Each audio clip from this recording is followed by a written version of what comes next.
시청자 여러분을 위해 특별히 준비했습니다. 변동성 장세를 이겨낼 실전 투자 전략을 무료로 제공해 드립니다. 유튜브 더보기와 고정 댓글창을 통해서 누구나 참여 가능합니다. 경주마와 와우넷이 성공 투자를 기원합니다.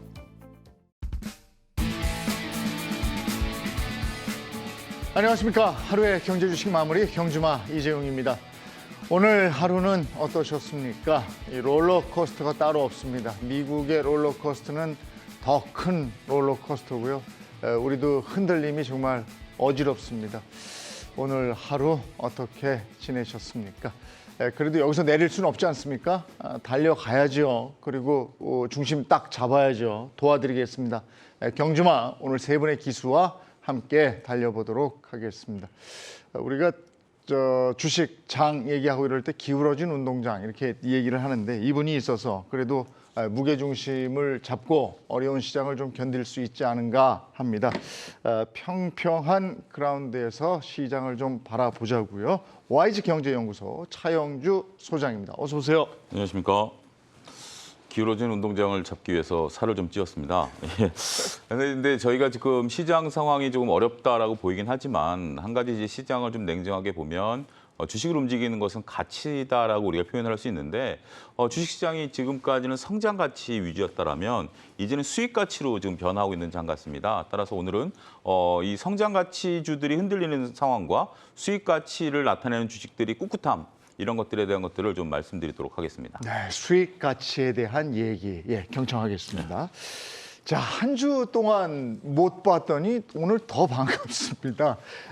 그나마 우리 경주마 즐겁게 해주는 유일한 한 분이 아닌가 싶은데 경주마의 비타민 레몬 리서치의 김민수 대표님 어서 오세요. 안녕하십니까.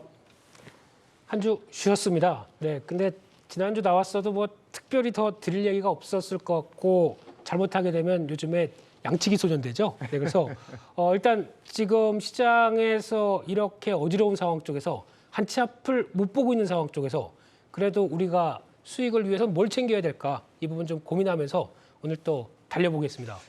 예, 오늘 저희가 프로그램 진행하면서 좀 웃는다고 나무라지 마십시오. 저희도 허탈한 웃음을 웃는 거니까 말입니다. 이놈의 주식 그만해야지. 그런데 아까도 말씀드렸지만 여기서 그냥 내릴 수는 없지 않습니까? 뭔가 목표 지점까지는 가야죠. 그 전에 내리면 실패한 거지 않습니까? 도움을 드리겠습니다. 그래서 모셨습니다. 투자를 즐겁게 하자는 박한샘 와우넷 파트너입니다. 어서 오세요. 네, 안녕하세요. 반갑습니다. 뭐라고 한 말씀 해주시죠. 네. 말을 그 텍사스에 가면 그 로데오라고 있잖아요. 예. 근데 그거 보면은 막 이렇게 막 오래 버티는 사람이 이기는 거잖아요. 네. 근데 거기서 보면 이렇게 막 떨어져 갖고 다치는데도 사람들이 웃어요. 떨어질 줄 알고 하잖아요. 네. 그리고 원래 적토마를 탈 때 명마일수록 다루기가 거칩니다. 진짜 돈 벌기 좋은 장은 이런 장이거든요. 예. 그래서 여러분들이 원래 주식시장은 이렇게 변동성이 있는 장입니다. 그리고 이거를 너무 힘들게 생각하지 마십시오. 원래 말은 좋은 말일수록 더 날뛰는 법입니다. 여기에서 어떻게 길들이느냐. 그것이 여러분들의 투자 인생을 바꾸는 거거든요. 잘 될 때 다 좋다고 하지 마시고 힘들 때, 요럴 때 여기에서 살아남는 사람이 독식하는 곳이 이곳입니다. 반드시 그분이 되셔야 돼요. 그래서 오늘 방송 그냥 기분 빼놓고 보지 마시고 그래, 여기서 내가 살아남는다. 1%가 된다. 이렇게 생각하고 보시면 여러분들 투자 인생이 그때부터 바뀌기 시작하는 거거든요. 한번 그냥 공짜 방송이라고 보지 마시고요. 한번 집중해서 보시면 여러분들 큰 전환점이 되실 거라고 생각합니다. 예, 오늘 좋은 말씀으로 문을 열어주셨는데 생각은 그런데 마음이 그렇지 않습니다. 이게 해가면서 이제 그 생각의 근육도 단련되는 거거든요. 알겠습니다. 자, 오늘 먼저 시작은요. 오늘 오전에 아주 중요한 컨퍼런스가 있어서 2022 세계 경제 금융 컨퍼런스가 열렸죠. 내노라 하는 석학들이 아주 다양한 경기 전망에 대한 얘기를 해 주셨습니다. 오늘 그 얘기부터 좀 시작을 해보면 어떨까 싶은데 오리지널 닥터 둠 루비니 교수가 오늘 말씀을 해주셨는데요. 한국 인플레 상황 경착륙 가능성이 높지 않다 이런 얘기를 해주셨는데 그냥 우리나라에 왔다고 우리나라 좋게 얘기해주는 그런 분은 아니죠? 그럴 수도 있겠죠. 근데 지금 어떻게 보면, 그러니까 이분 같은 경우는 뭐 우리나라, 그러니까 아무래도 뭐 우리나라에 오셨으니까 네. 뭐 립 서비스는 당연히 있을 거다라고 감안을 한다 하더라도 그래도 이제 세계 석학이라는 분들은 나름대로 자기의 뷰를 강하게 말씀하시는 네. 거니까 우리가 감안해서 들어야 되겠죠. 근데 지금 그분의 얘기를 좀 해보면 다른 나라보다는 우리가 좀 강하다라는 것에 이제 좀 포커스를 맞춘 것 같아요. 네. 그러니까 지금 우리나라 저는 이렇게 봅니다. 지금 공급망 붕괴로 인해서 세계 경기가 좀 어려워지고 있고 특히 미국 같은 경우는 2년 뒤에는 일단은 조금 전반적으로 좀 어려워질 수 있다. 주가도 좀 떨어질 수 있고 실업률도 올라갈 수도 있고 뭐 이런 부분에 대한 얘기들을 좀 하고 계신데 그 어떤 나라보다도 우리나라 체력이 좀 강하다라는 것에 대해서 얘기를 좀 언급을 하고 있고요. 단지 우려스러운 것은 지금 현재 미국에서 금리를 인상하고 따라서 지금 달러 쪽으로 자금 이동이 된다라면 우리가 금리 인상을 해야 되고 여기에 또 불안감이 느껴지는 것도 있긴 하겠습니다만 지금 석학께서도 지금 혼돈이 올 수밖에 없을 것 같아요. 갑작스러운 어떤 우크라이나 사태, 뭐 그다음에 코로나 팬데믹 이후에 있었던 이런 상황들이 거의 뭐 끝물에 오면서 급박하게 끝날 것 같으면서도 계속 이어지다 보니까 이런 것들이 기업 실적들을 더 악화시키고 혼돈을 좀 주고 있다라는 것이기 때문에 일단 어찌됐든 세계 경기가 조금 조심스러운 상황으로 바뀌고 있다라는 경고 정도는 우리가 한번 되씹어봐야 되지 않을까 말씀드릴 수가 있겠습니다. 네, 한국 경제 경착륙의 가능성이 높지 않다 이 얘기가 위안이 되는데 외인들이 주식에서는 발을 빼고 있습니다만 그래도 꾸준히 우리 채권을 사는 걸 보면 우리 한국의 경제 체력을 괜찮게 보는 거 아니겠습니까? 그런데 여기서는 일단 루비니 교수가 우리나라 사람 아니죠? 네. 네. 그렇게 되면은 그냥 해외에서 오셔서 여기서 이제 또 체류 비용 다 대주셨을 텐데 팔이 많이 안으로 굽었다고 생각합니다. 네. 아 참. 좀 자세히 봐야 될 것 같아요. 내용들을. 그러니까 가서 안 좋은 얘기 굳이 네. 할 필요는 없을 것 같고. 네. 근데 지금 그러니까 이런 분들이 오셔가지고 가장 먼저 보는 게 데이터죠. 네. 수치만 가지고 쭉 보면서 한국을 얘기를 할 겁니다.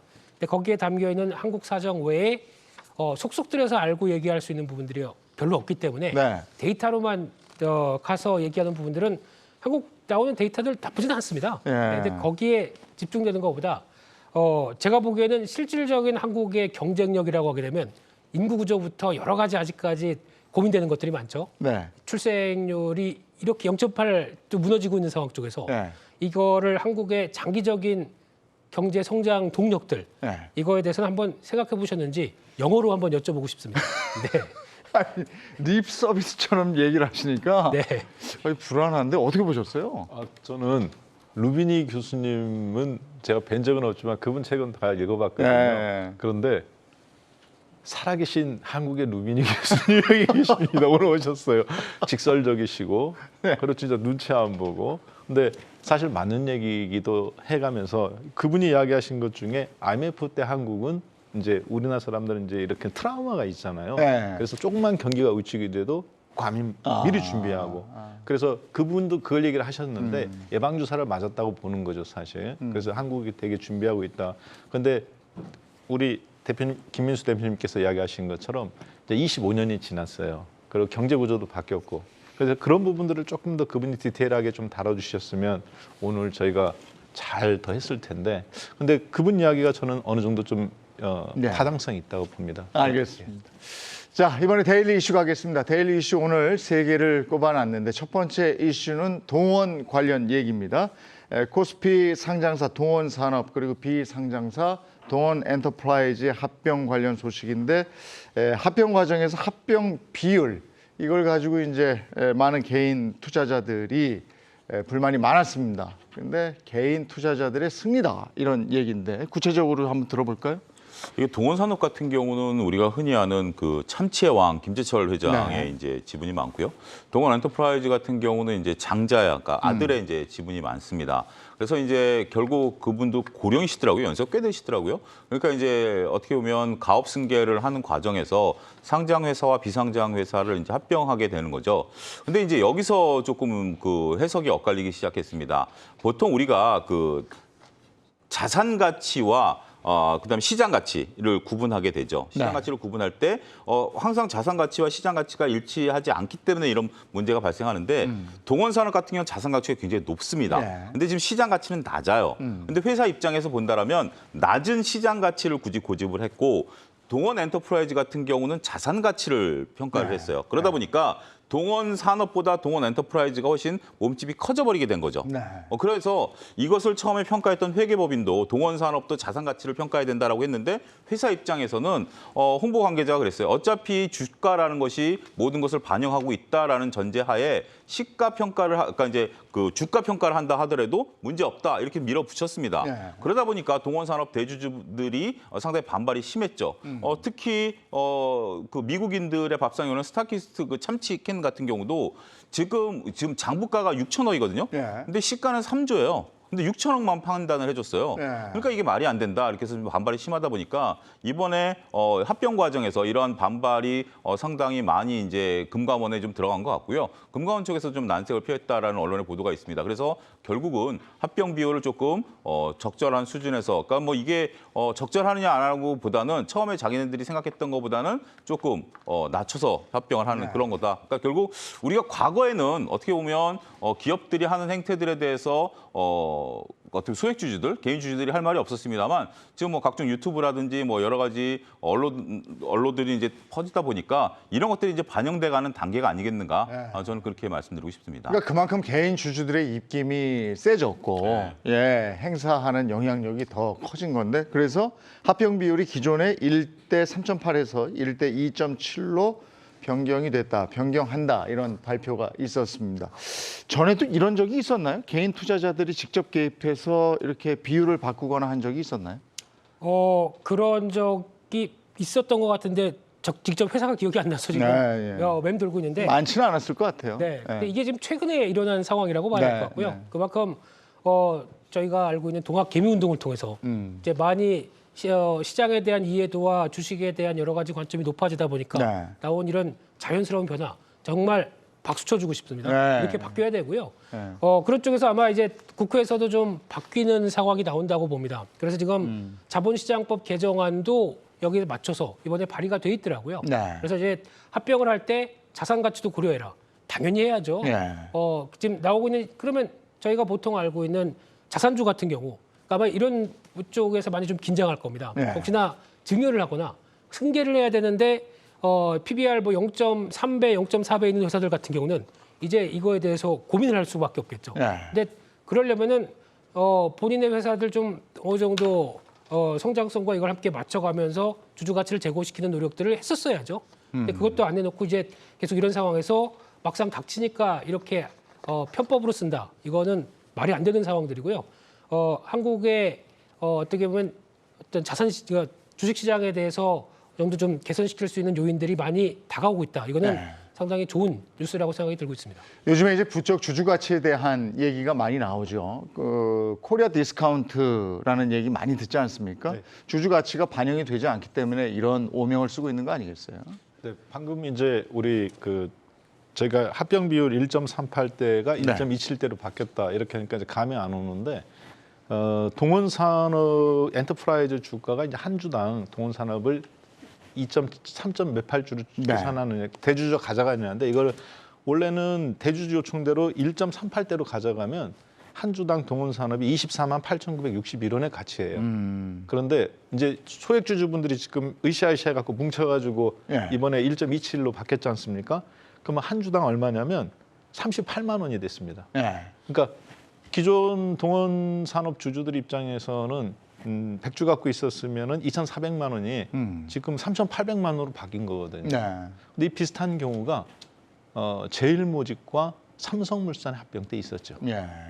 그래가지고 이제 그 부분이 이제 지금 문제가 됐던 거고 그리고 저는 이번에 이 부분이 윤석열 대통령 당선과 꽤 동원산업 봤을 때 밀접한 관련이 있다고 봅니다. 왜냐하면 윤석열 대통령께서 공약한 게 두 가지가 있죠. 양도세 폐지와 그리고 또 LG 엔솔이라든가 LG 화학처럼 물적 분할이나 이런 것들처럼 그 기업 가치에 대해서 할 때 합병뿐만 아니라 분할할 때도 소액주주들의 그런 꼭 뭐 유리한 편을 들다는 게 아니라 네. 합당한 가격으로 계산이 될 수 있도록 하겠다는 부분이었거든요. 근데 이 부분이 윤석열 당선 대통령께서 검찰에 계실 때도 경제통이셨잖아요. 네. 특수부. 그럼 결국은 경제통이라는 회계를 알고 그게 가장 잘하는 사람이 M&A 하는 사람들이에요. 어떻게 보면 이런 것도. 그러니까 실질적으로 윤석열 대통령 하에서는 이런 회사들이 이렇게 장난치기가 사실 참 어렵다고 봅니다. 그러니까 굉장히 어떻게 보면은 많은 분들이 모르고 계시지만 저는 윤석열 대통령의 당선에 가장 첫 번째 어떤 이 왜곡됐던 부분이 바로 잡히는 과정. 네. 이 동원 산업에서 나타난 이런 특징이 아니겠는가. 이걸 봐가면서 이거 재밌게 돼가는데. 예. 그러면서 눈에 딱 생각나는 주식들이 있어요. 아까 우리 대표님께도 이야기하신 것처럼 SK나 LG나 이런 지주사들은 지금 자기 시가총액보다 큰 자산들을 갖고 있거든요. 그러면 이제 봐야죠. 미국처럼. 네. 그래서 굉장히 어떤 중요한 시발점이 이 터닝 포인트 네. 시금석이 되지 않겠나 싶습니다. 차제 건전하게 정리가 돼서 코리아 디스카운트라는 얘기가 쏙 들어갔으면 그런 시장이 됐으면 하는 바람입니다. 두 번째 이슈로 가겠습니다. 2차 전지 얘기인데요. 2차 전지는 지금 막 달아오르고 있습니다. 오늘 또 이제 LNF, LG엔솔과 대규모 양극재 물량 관련 협약을 맺었다. 이러면서 출렁했죠? 올라갔죠? 예, 그렇습니다. 예. 지금 뭐 LNF 같은 경우 연일 그 뉴스선상에 있다라고 좀 네. 말씀드릴 수가 있겠는데 우리나라 소재 강국이죠. 소재 강국이고 지금 이러한 움직임이 벌써부터 작년서부터 이 움직임이 이루어졌었던 네. 건데 2차전지 소재단의 기업들이 작년 하반기 이슈는 증설 이슈였습니다. 네. 그러니까 결국 한두 개 기업만 증설한 게 아니라 많은 기업들이 이제 증설을 했죠. 물론 증설 과정에서 막대한 자금을 자체 조달한 데도 있고 차입한 데도 있고 채권을 발행해서 조달한 곳도 있습니다. 그렇지만 한두 군데가 아닌 이런 2차전지 소재 업체들이 증설을 했다라는 것은 전방 산업, 그러니까 앞으로 이 산업이 커질 수밖에 없다라는 것에 대한 어떤 당위성들이었고요. 그런 것들이 이제 시간이 갈수록 더욱더 도드라지게 나타난다라고 말씀드릴 수가 있겠죠.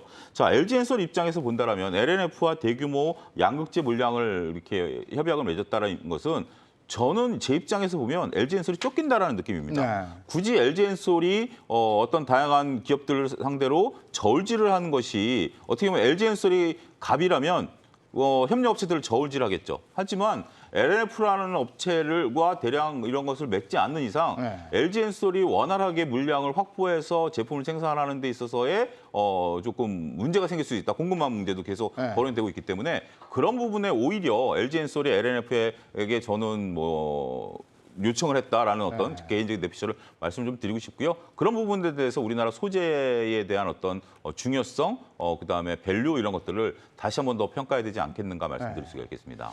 코스닥 시총 1, 2위가 지금 2차 전지 쪽이죠. 1위가 에코프로비엠이고 2위가 LNF가 된 거죠. 예, 이렇게 이제 아주 약진을 하고 있어요. 전에는 바이오 쪽이었는데. 그렇습니다. 이것도 하나의 트렌드라고 봐야 네. 되겠죠. 근데 거기서 이제 뭐 LNF 얘기는 소장님께서 많이 하셨기 때문에 네. 저는 오늘 눈에 띈 게 나노 신소재입니다. 나누신. 네, 이 회사도 한 이틀 동안 올라오는 거 보니까 시장에 관심이 상당히 많은데 마찬가지로 소재죠. 네. 네, 근데 보통 이제 나노 신소재 가지고도 이거 앞으로 유망하다라고 얘기하면은 이렇게 쭉 보시다가 아니 한 해 영업이익이 100억도 안 나오는데 시총이 무슨 7조 8조 그때 당시에는요.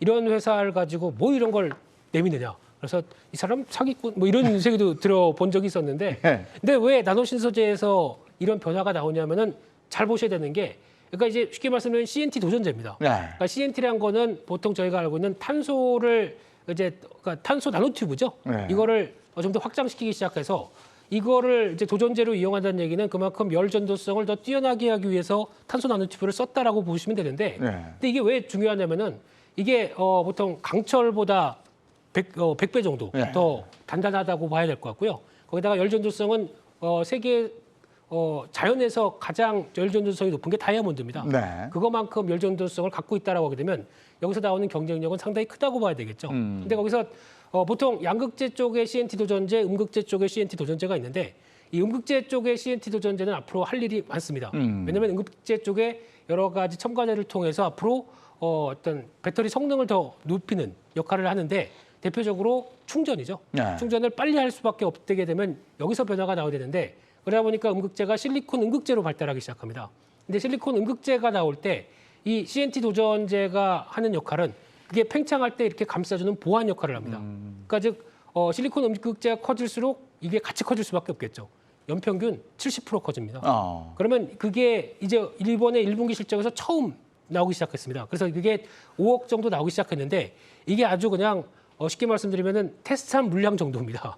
이제 이게 본격적으로 실리콘 음극재와 함께 같이 본격적으로 이제 삼원계 쪽에서 같이 영향을 끼치면서 들어오기 시작한다. 그러면은 앞으로 폭발하겠죠. 네. 그렇기 때문에 이게 지금 반영되면서 움직이는 게 첫 번째인데 주가가 이제 어느 정도 좀 올랐기 때문에 또 이런 특성은 아직 시총이 벌써 9조, 10조 가까이 가네. 그러면 이제 또 거기다 차익 모임을 나오겠죠. 그럴 때는 그래도 성장과 함께 공부 잠깐 해보시게 되면은 이게 왜 이렇게 부각을 받는지 이해가 되실 겁니다. 그러니까 그런 거 보시면서 이제 2차 전지는 어차피 벌어진 상황들이고 우리가 가야 될 길이다 보니까 거기서 나오는 여러 가지 투자 아이디어 챙기시는 게 맞다. 이렇게 봐야 될 것 같습니다. 섹터에 대한 얘기를 할 때 김인수 대표 얘기 가만히 들어보면요. 종목을 얘기하는 게 있어요. 그거 힌트 삼으시기 바랍니다.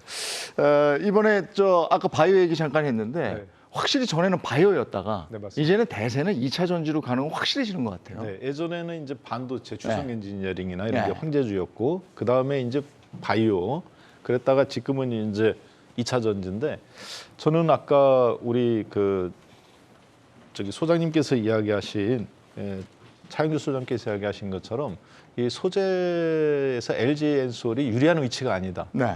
그 부분을 사실은 주식은 행과 행간의 사이를 읽는 거거든요. 그래야 저희가 미리 예언을 할 필요는 없지만 네. 준비도 하고 왜 그런 현상이 일어났는지 굳이 그렇게까지 7조 원이나 주고 굳이 LG 엔솔이 상장해서 5조 원이 부족해서 공장 확장하려고 자기네들이 물적 분할을 한다고 했잖아요. 네. 그리고 엔솔 상장해갖고 시총 100조가 되고 20%를 이제 공개를 했는데 거기서 확보한 돈이 5조 원입니다. 회사 입장에서. 물론 이제 지금 80조가 대기하고 있지만 LG 화학이.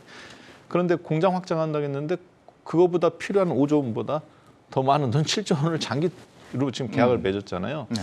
이걸 보면은 근데 이게 공교롭게도 바이든 대통령이 방한 때 지금 이루어졌어요. 네. 저는 여기에 절묘한 이게 혹시 바이든 대통령의 선물이 아닐까 그런 기대를 하고 있습니다. 왜 그러냐면 CATL이 지금 전 세계 2차 전지 시장의 32%를 점유하고 있습니다. 우리나라 3사가 다 합쳐도 안 돼요. 32%가 아직까지. 그런데 거기는 LFP 계열, 리튬 인산 철계열이거든요. 그러니까 NCA 계열, 니켈 코발트 망간이라든가 니켈 코발트 알루미늄, 우리나라가 쓰는 이런 그러니까 에너지 효율은 높지만 이게 이제 휘토류잖아요. 그러니까 음극 물질이라든가 양극 물질이라든가 코발트 이런 광산들을 가지고 있어야 돼요. 그런데 장기 계약을 맺었는데 만약에 LNF가 지금 뭐 코발트 가격이나 니켈 가격이나 이런 어떤 소재들도 올라가고 있지만 양극 활물질도 여기서 가장 큰 배터리에서 차지하는 비중이 크거든요, 가격이. 이거를 장기적으로 만약에 본인들이 물질을 원천적으로 확보하지 못했는데 꾸준히 공급해야 되는데 인플레이션이잖아요. 그랬을 때 나중에 잘못하면 LNF는 이것 때문에 파산할 수도 있습니다. 그러니까 그 부분에 대한 부분을 저는 한번 이걸 무조건 호재로만 생각할 것이 아니라 그 원재료에 대한 확보가 있는지 짚어보자. 예, 그런 면에서 아까 우리 수장님이 이야기하신 LG 엔솔이 그 부분을 뭔가 리스크를 LNF에 전가시키는 측면 저는 계약도 있지 않겠나 그런 것도 한번 그 부분을 사실 저희가 파헤쳐봐야 되지 않겠나 싶어요. 예. 호재가 나올 때는 무조건 호재만 바라보는데 그 이면도 한번 보자 이런 얘기셨고요. 2차 전지주 관련해서 얘기 나눴고요. 이번에는 미국 주식 얘기 안 할 수가 없습니다. 롤러코스터라고 제가 말씀을 드렸는데 꺼져도 너무 꺼졌어요. 나스닥은 아침에 일어나서 보고 깜짝 놀랐습니다. 제 담고 있는 종목 더 깜짝 놀랐습니다. 이거 어떻게 하면 좋습니까? 네, 우리가 이제 일단은 뭐 미국 주식이 하락하는 거에 대해서는 제가 뭐라고 말씀드릴 수는 없겠습니다만 지금 오늘 같은 경우 타깃이라든지 어제 이제 그 월마트 빠진 거에 대해서는 저는 그러니까 우리가 이렇게 좀 다른 시각으로 봤으면 좋겠어요.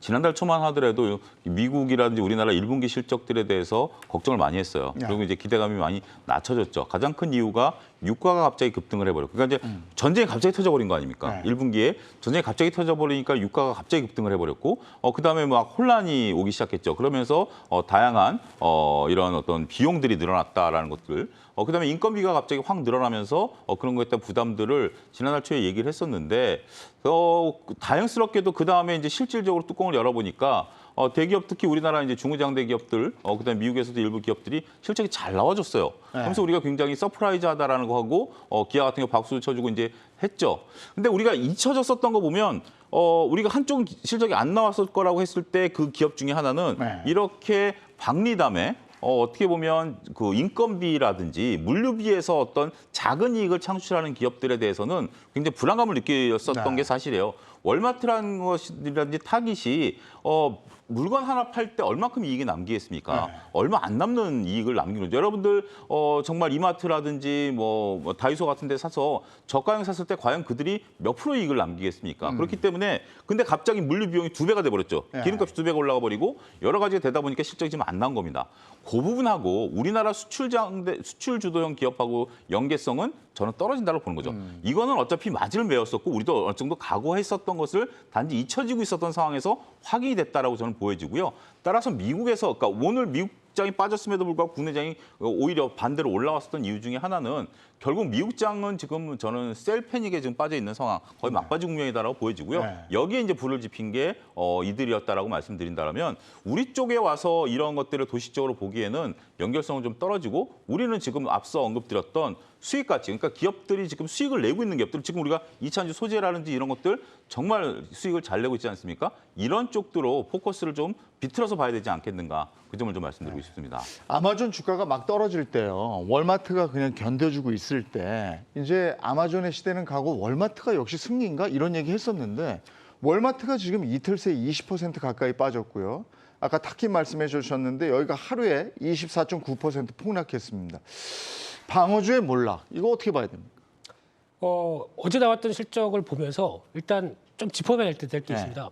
실적이 안 나왔으니까 실적 안 나와서 그냥 미국 시장도 같이 빠지니까 다 매도. 소비 심리 안 좋아진다. 그 전날에는 소비가 0.9% 늘어났다고 하면서 소비 이상 없다. 근데 그 다음 날은 또 소비가 안 좋대요. 이게 뭡니까? 왔다 갔다 하게 만드는데 실적 잘 뜯어보게 되면 매출은 큰 이상이 없습니다. 매출이 큰 이상이 없다는 얘기는 보통 이제 P하고 Q가 있을 때 P라고 하는 이제 인플레이션 때문에 가격은 좀 올랐겠죠. 근데 거기다가 Q까지 만약에 드라마틱하게 이게 하락해서 그러니까 즉 소비를 안 해서 Q가 줄었다고 하게 되면 매출도 심각하게 밀렸겠죠. 이상 없습니다. 그냥 유지가 되고 있습니다. 그렇다는 얘기는 소비는 어떻게 보면 미국 시민들 입장 쪽에서 소비 심리가 얼어붙지 않았다는 것은 인증이 되어 있습니다. 근데 이게 기업 입장 쪽에서 안 좋죠. 왜냐하면 영업이익단에서 앞서 소장님 말씀하셨듯이 비용들이 많이 들어가고 인건비부터 물류비용 많이 들어가다 보니까 거기서 나오는 영업이익이 쪼그라든 거는 기업의 문제입니다. 그러다 보니까 이게 인플레이션에 대응을 못하는 회사들이 여기서 또 나오는구나라고 확인이 되게 되면 이게 심리는 안 좋아지는데 아니 그렇게 되면 왜 나스닥 기술주까지 동반적으로 다 침몰을 해버립니까? 그렇다는 얘기는 말씀하셨던 이제 심리가 완전히 쪼그라들다 보니까 거기서 또 투매 이렇게 나오는 현상의 하나라고 봐야 될 것 같고요.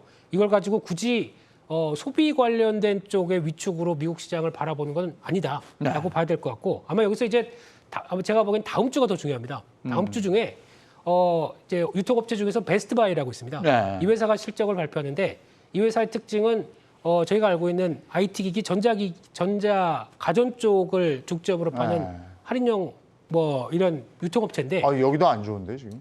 안 좋을 겁니다. 왜냐하면 이게 그러니까 리오프닝 시대가 들어오기 시작하면서 벌써 이제 살 건 다 샀고요. 거기다가 지금 이제 지갑도 작아졌는데 여기서 이제 가전을 또 살까요? 안 사겠죠. 일단 소비 자체가 거기서부터 또 얘기가 나올 수 있기 때문에 아마 다음 주에 혹시 또 2차적인 유통주에 대한 충격은 베스트바이발 충격을 한 번 더 고민을 할 시점은 있을 것이다. 이렇게 바라보고 있습니다. 근데 이 유통업체 몰락은 그 일반 대중들의 마음을 더 얼어붙게 만들거든요. 왜냐하면 이게 소비자들이 직접적으로 만나는 회사이기 때문에 더 그렇거든요. 그래서 더 불안해지는 거고요.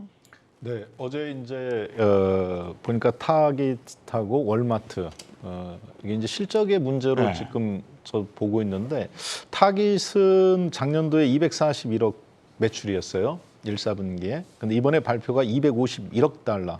그러니까 한국 돈으로 따진다면 대략 한 30조 원 정도 분기당.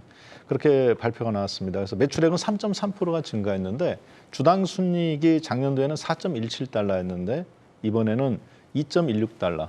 그래서 이제 20억 달러에서 10억 달러, 한국 돈으로 한 1조 2천억으로 2조 4천억에서 1조 1천억 쪼그라드는 거죠. 근데 이게 과연 이 주식이 이렇게 떨어뜨릴 이유가 있을까? 저는 아까 얘기하신 대로 유통주라고 얘기하시지 않고 맨 처음에 우리 앵커님께서 그 얘기하셨어요. 방어주들. 네. 저도 이 부분을 지금 계속 고민을 해봤습니다. 그랬을 때 이걸 어떻게 볼 거냐 봤을 때 한 가지 한마디로 말해봐라 그러면 D의 공포. 그 지금 인플레이션인데 이렇게 유통주들이 떨어진다는 사실 인플레이션 적정한 인플레이션 하에서는 원자재도 올라가지만 이렇게 방어주들 음식료라든가 같이 올라가줘야 돼 이렇게 이런 주식들도 네. 그동안은 올라갔었습니다. 작년까지. 근데 이번에는 이렇게 떨어진다는 얘기는 소비도 위축되고 사실 인플레이션 때문에 인건비라든가 배송비라든가 이런 거라고 말은 했지만 다들 근데 만약에 이게 일시적인 현상이라면 낙폭과대를 해서 사야 되는 게 맞죠. 근데 미국 어느 누구도 지금 그렇게 얘기 안 해요. 그게 왜 그러냐면 인플레이션이지만 사실은 디플레이션처럼 느껴지는 현상. 앞으로 소비가 위축될 거다. 지갑을 닫을 거다. 그것은 결국은 스태그플레이션이거든요. 인플레이션 하에서 나타난 경기 위축. 그로 말미암은 미국인들의 지갑 닫기. 그래서 월마트와 저는 이걸 봐가면서 이게 일시적인 현상이 아닐 수도 있다. 그리고 다른 주식들 하면 제가 나스닥 100 종목하고 스탠드&푸 500에서 상위 종목을 다 돌려봤습니다. 근데 눈에 독특하게 들어오는 한 종목이 있었어요, 어제. 바로 코카콜라였어요. 네. 코카콜라가 7% 가까이 빠졌어요. 어허. 이게 지금 코로나 이후 제가 계산해 보니까 코로나 때 급락한 이후 처음 있는 거더라고요. 코카콜라가 7% 넘게 빠졌어요. 어제 처음 빠졌습니다. 아, 네. 그래요? 6.96% 빠졌습니다. 아. 자, 그런데 이게 워렌 버핏이 가장 많이 갖고 있는 주식 중에가 하나가 코카콜라였거든요, 네. 원래. 그런데 가장 많이 갖고 있는 40% 갖고 있는 거 버크셔시가 지금 애플이에요. 애플도 어제 5%대 빠지고. 네. 그럼 워렌 버핏이 갖고 있는 주식들이 이렇게 많이 밀렸는데 반면에 또 에너지주들은 거의 잘 갖고 있단 말이에요. 네. 그래서 코카콜라를 봐가면서 월마트, 타겟 이런 것들에서 나타나지 않은 전체적인 지금 그러니까 방어주들도 돈을 그냥 막 던지는 겁니다.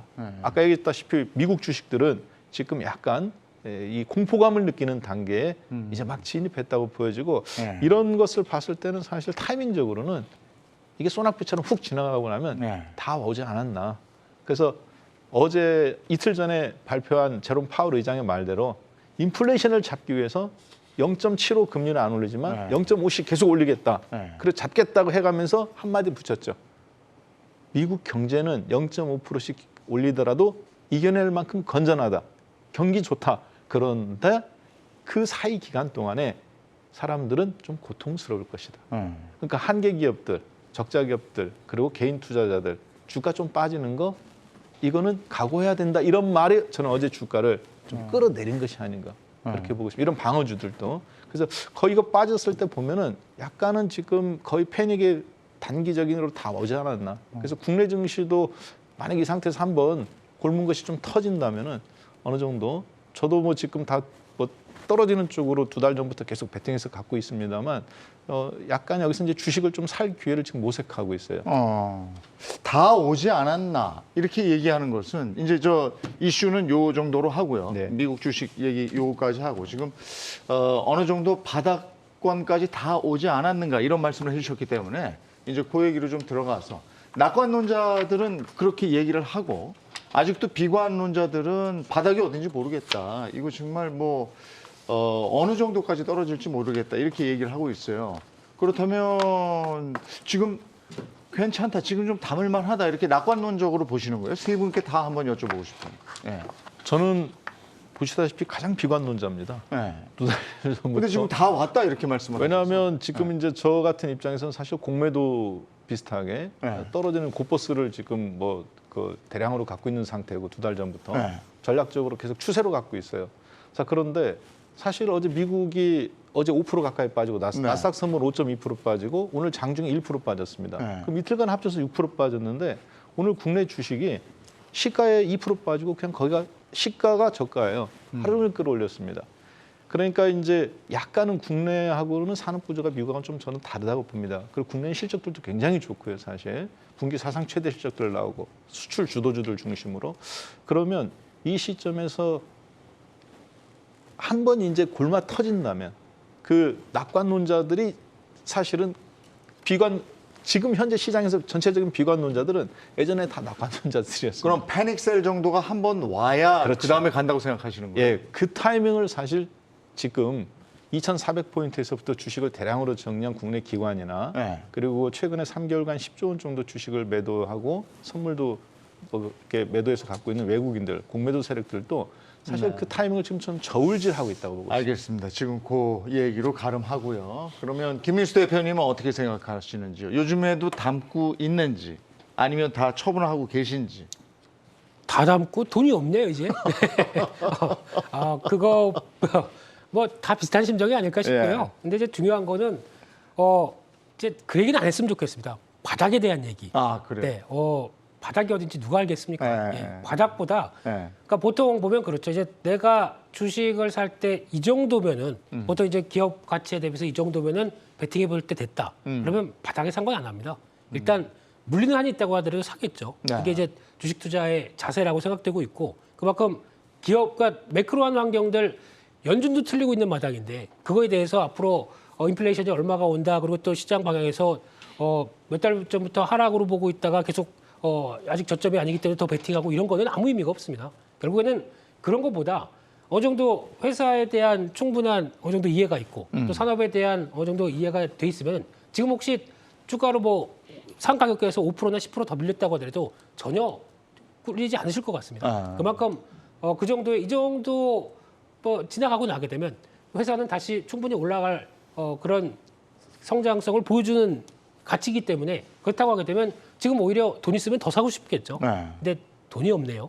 이게 이제 문제겠죠. 그래서 아마 너무 타이밍에 대해서 신경 쓰지 마시라. 그래도 내가 이 정도쯤에서 베팅했다라고 하게 되면 뭐 자신 있게 나가시죠. 알겠습니다. 네. 차영주 소장님은 지난 4월 말 5월 초쯤에 조금씩 담는다 이렇게 말씀을 하셨기 때문에 한 달 전입니다. 예. 이제 3월 말 4월 초인데. 3월 말 4월 4월 초인데. 초인데. 예. 그러니까 저는 이제 제 투자 성향은 1년에 한두 번밖에 매매를 안 해요. 네. 매매를 안 할 때도 있고요. 근데 작년 가을 이후서부터는 매매를 안 했거든요. 네. 매매를 안 하고 현금을 보유하고 있다가 지금 올해 이제 초순 오면서 2월, 3월 겪으면서 제가 발견한 시점은 그거예요. 미국이 빠지는데 우리가 좀 안 빠지기 시작하는 것들에 대해서 나름대로 제 나름대로 좀 봤고 몇몇 기업들의 어떤 밸류라든지 그다음에 시장에서 그 시장 대비해서 많이 빠졌던 종목들. 그래서 저는 용기를 낼 때다.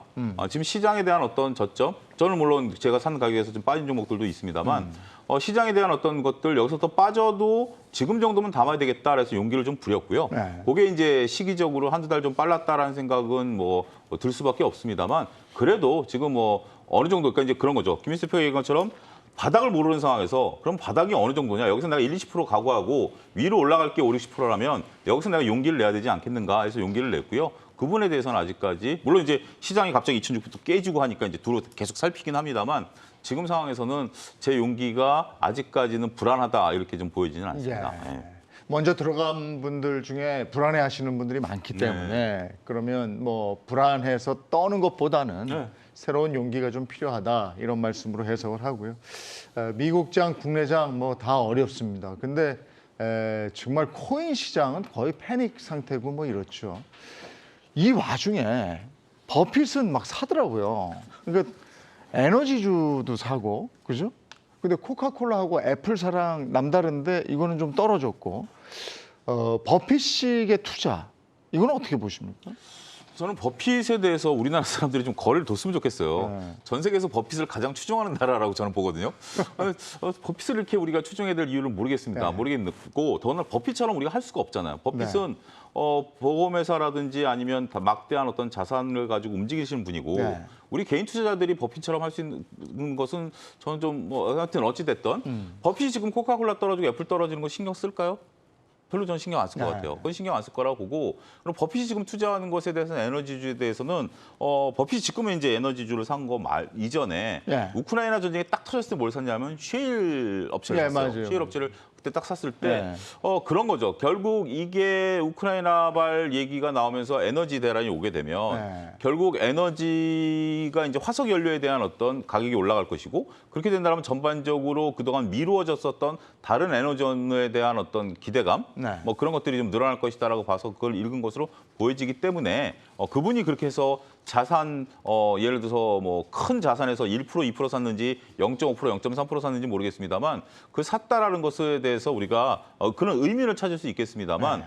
버핏이 지금은 담는다라는 것은 나름대로 그쪽 방향에 대해서 그분이 보시는 어떤 리포트가 있겠죠. 네. 하지만 그 의미를 우리가 개인투자들이 좀 보기에는 저는 뭐 그렇게 그렇죠. 그 네. 버핏의 투자는 우리가 가진 돈도 다르고 다르고 생각도 네. 다르고 규모도 네, 다르고. 네, 맞습니다. 그래서 대표님 왜 초라합니다, 갑자기. 같은 지구에 살면서 네, 초라하긴 합니다. 근데 워렌 버핏의 그 투자 보고서 이제 버크셔서의 투자 네. 보고서를 보면서 쭉 느낀 거는 저는 그런 생각을 많이 합니다. 이게 트렌드에 따라서 움직이지 않는다. 그러니까 보통 저희가 보게 되면 한참 또 신재생 에너지 네. 이런 쪽에 대해서 한참 뜨겁게 막 불었었죠. 뭐 ESG 얘기도 많았었고요. 근데 왜 워렌 버핏은 안 살까요? 신재생 에너지 관련된 쪽이 없습니다. 네. 오히려 그러네. 이 쉐브론이나 네. 이 옥시덴탈을 산다라는 얘기는 뭘 의미할까요?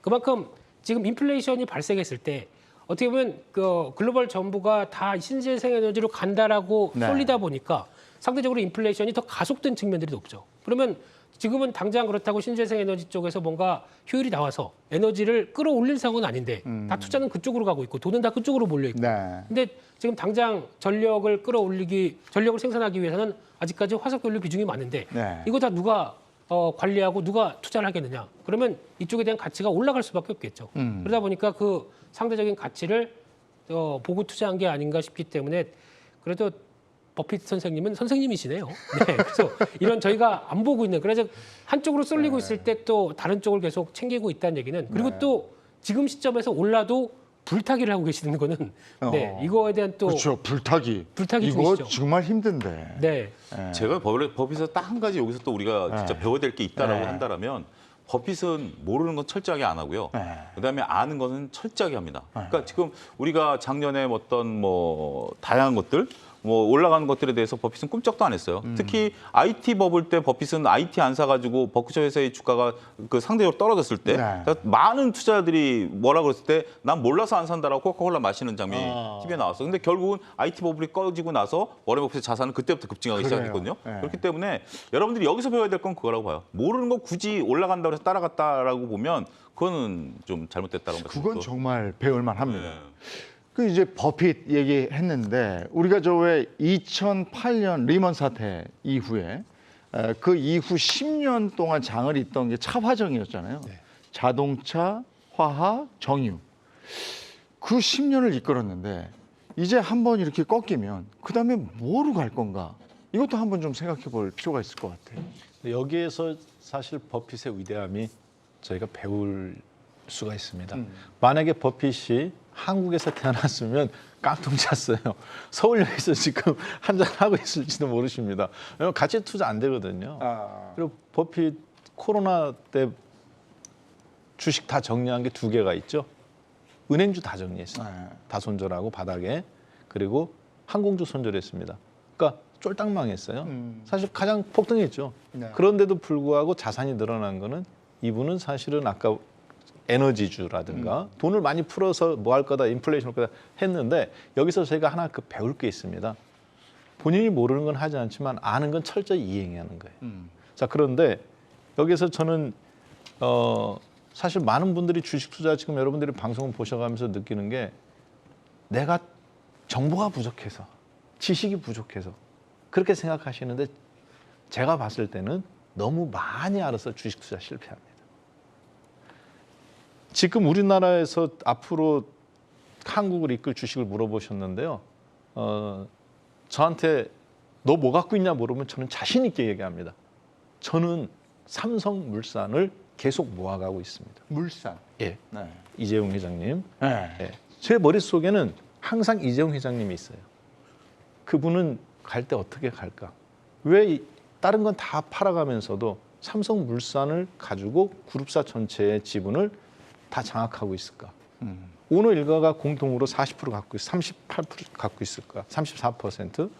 거기서 이제 그래서 삼성물산이고요. 그다음 두 번째는 앞으로 10년 동안 내가 어떤 주식을 갖고 나는 계속 샀다 팔았다 할 거냐. 매매를 하는 게 아니라 지난 20년간은 삼성전자를 갖고 계속적으로 투자했다가 어느 정도 왔다 싶으면 3분의 1한 절반 던지고 다시 또는 물량을 늘려나가는 거죠. 그러니까 그런 제 머릿속에는 딱 한 종목이 있습니다. 저한테 물어보신다면 LG 엔솔입니다. 왜냐하면 대한민국은 지난 20년간 반도체의 나라였어요. 메모리 반도체. 그런데 이게 2020 미래셋 리포트에 따르면 2028년에 단일 상품으로서는 이제 2차 전지가 우리나라가 반도체를 앞지르거든요. 자, 그래서 LG 엔솔이 지금 시가총액 하이닉스가 앞서간 것이 그냥 매출액이나 실적은 도저히 안 됨에도 불구하고 시가총액은 크잖아요. 그냥 그렇게 하는 게 아닌데 외국인들의 비중이 3%밖에 안 됩니다. 유통 물량이 20%밖에 안 되니까 80%는 LG가 갖고 있고. 근데 삼성전자 51%, 하이닉스 49% 갖고 있어요, 외국인이. 그럼 앞으로 외국인들이나 연기금 입장에서는 어떤 걸 살 거냐? LG 엔솔이거든요. 기본적으로는 삼성물산 같은 주식을 가지고 가면서 2차 전지 쪽에 나는 가능성이 있다. 거기서 배당에서 들어오는 계속 돈을 LG 엔솔이나 이런 걸 사는데 네. 지금 사는 게 아니라 해서 폭락이 한번 온다면 그때 그러면 더 산다. 계속 모아나갈 종목. 예, 그 종목이 앞으로 여러분들의 10년간 기회가 저는 반드시 여러분들한테 있습니다. 알겠습니다. 이번에 바이든이 내한하면서 반도체 공장이 제일 먼저 갔기 때문에 저는 K 반도체도 앞으로 10년을 이끌 게 아닌가. 앞으로 뭐 전에도 그랬지만 어떻게 보십니까? 이게 여러분들 바이든이 우리나라에 오는 네. 이유를 한번 좀 저는 좀 냉정하게 좀 보면 바이든 대통령이 지금 그 미국이 의회가 2월달에 반도체 특별법을 통과시켰어요. 네. 그러니까 이제 미국 내 반도체 산업을 키워가겠다라는 게 이제 특별법이에요. 그런 상황에서 지금 이제 우리나라에 오는 이유가 이제 일본의 회담을 가기 전에 잠깐 들리시는 거잖아요. 네. 근데 그 회담이 미국 주도로 인해서 공급망을 밸류체인을 새로 만들겠다라는 겁니다. 그 전에 미국에 있어서의 공급망은 중국이 담당했는데 이제 중국과 관계가 틀어져 버렸잖아요. 그러다 보니까 이제 새로운 공급망을 한국, 일본, 호주, 뭐 인도 이렇게 해서 이제 세우겠다라는 거고 중국이 여기에 대해서는 좀 불편하다 계속해서 언급을 하고 있는 상황이죠. 그런 쪽에서 어떻게 보면 반도체에 대한 밸류체인에 대한 부분들 이런 부분들인데 이게 어떻게 보면 우리나라에서는 전 기회이자 위기일 수도 있다. 결국 미국 대통령이 우리나라 삼성전자를 그냥 들어와서 선물 보따리를 저는 풀어준다라고 보기에는 조금 삐딱선이 있고요. 네. 만약에 그 삼성전자가 미국의 반도체 공장을 세워서 미국의 어떤 밸류체인에 들어가는 것은 긍정적이고 우리나라 소재업체 따라가는 건 긍정적이다고 봅니다만 고용이라든지 여러 가지 부분들에서 보면 우리나라의 어떤 기업들이 미국에 가서 생기게 되면 세금 그쪽에 내는 거잖아요. 그런 부분들 보게 된다라면 서로 그러니까 좀 여러 면이 있다. 이렇게 좀 우리가 일방적으로 호재다 이렇게 보기에는 좀 조심스럽다 말씀드리고 싶습니다. 김민수 대표님 앞으로의 10년을 이끌 섹터는 어떤 게 있다고 보십니까? 그냥 너무 복잡하게 생각하지 마시고요. 네. 심플하게. 네, 심플하게 네. 보이는 대로 가는 게 맞다고 생각됩니다. 네. 그러니까 이런 정확하게 딱 보게 되면 네. 자 여기서 뭐 어떻게 될 것인가 하면서 막 분석하기 시작하는데 네. 그러다 보면 더 오류에 빠집니다. 네. 그냥 보이는 그대로 반도체는 어쩔 수 없습니다. IT 산업이 발달하면서 나올 수 있는 변화이기 때문에 거기 맞춰가게 되면은 반도체는 맞지만 제가 보기에는 그게 아니라 시스템 반도체가 더 맞겠다라는 네. 쪽에서 메모리 잘하는 거는 계속 잘하겠죠. 네. 근데 그거는 캐시카우 역할로 하면서 시스템 쪽을 키울 수밖에 없기 때문에 네. 여기서 변화는 시스템 쪽을 잘 보자라고 봐야 될 것 같고요. 두 번째는 그냥 2차 전지죠. 네. 저희가 2차 전지, 전기차 그리고 또 이와 관련된 그래서 지금 요즘 보게 되면은 그나마 한국이 일본을 이기고 있는 쪽 중에 하나가 네. 2차 전지 관련된 섹터입니다. 이게 네. 그냥 뭐 미국, 일본에도 파나소닉이 있죠. 다 있는데 쉽게 말씀드리면은 솔루션 쪽입니다. 네. 즉 2차 전지가 자동차에 탑재해서 그걸 가지고 충전을 해서 나오는 이 솔루션이나 네. 이 관련된 모든 서비스들은 다 이제 한국이 일본을 앞서가기 시작한다는 거는 일본이 걱정하겠죠. 우리가 10년을 내다본다면 두 가지 방향으로 가야 될 것 같아요. 가치를 가지고 있는 거 하나 확실하게 가지고 있고요. 그다음에 혁신을 이끌 수 있는 것 하나 확실하게 가지고 있으면 10년이 든든할 것 같습니다. 내일도 모르겠는데 10년을 어떻게 다 알겠습니까? 오늘 저녁 뭐 드실 거예요? 오늘 저녁도 모르겠는데. 뭐 모르겠습니다. 예, 내일은 저희 경주마 쉬고요. 금요일에는 경주마 대신에 경제 대가들의 한판 승부가 기다리고 있죠. 경제 전쟁 꾼 시청해 주시기 바라겠고요. 저는 다음 주 월요일에 다시 돌아오겠습니다. 고맙습니다.